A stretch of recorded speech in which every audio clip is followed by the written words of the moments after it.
ஒரு தொட்டியில் நான் ஒரு விதை போட்டேங்க. அந்த விதை எவ்வளோக்குள்ள முளைச்சி பச்சை பசேர்னு நிற்கின்னு பாருங்களேன். பார்க்குறதுக்கு எவ்வளோ அழகாக இருக்குன்னு பாருங்களேன்.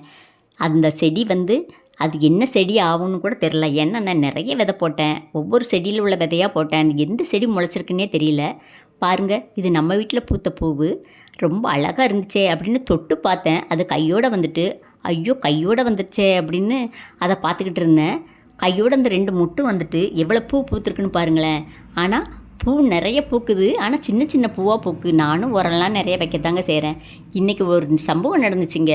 சோசியல் மீடியாவில் ஃபுல்லாக அதுதாங்க பேச்சு. என்னென்னா, ஒரு 90 வயசு தாத்தா அவர் ட்ரெயினில் போய் உழலாம் அப்படின்ட்டு போயிருக்காரு. எதுக்கு அப்படின்னு ட்ரெயின் ஓட்டுறவங்கெல்லாம் நிப்பாட்டி அதை அவங்கள காப்பாற்றியிருக்காங்க. இல்லை, என்னை காப்பாற்றாதீங்க, என்னை விட்டுருங்க அப்படின்னு இருக்காங்க. எதுக்கு அப்படின்னு கேட்கும்போது, என் பையன் எனக்கு வயிற்றுக்கு தரமாட்டுக்கிறான், என்னை தினம் அடிக்கிறான், அதனால் நான் சாகணும், நான் வாழக்கூடாது அப்படின்னு சொல்லியிருக்காங்க. இதெல்லாம் எவ்வளோ ஒரு கொடுமை பாருங்கள். அந்த தோள் மேலே தூக்கி வச்சு தகப்பனை தன் மகனை தோள் மேலே தூக்கி வச்சு உலகத்தையே காமிச்சிருப்பாங்க. எத்தனை சுமைகளை அவங்களுக்காண்டி சுமந்திருப்பாங்க, எத்தனை கஷ்டங்களை சுமந்திருப்பாங்க, எவ்வளோ கவலைகளை சுமந்திருப்பாங்க. அந்த பெத்த பிள்ளையை எப்படிலாம் சுமந்திருப்பாங்க.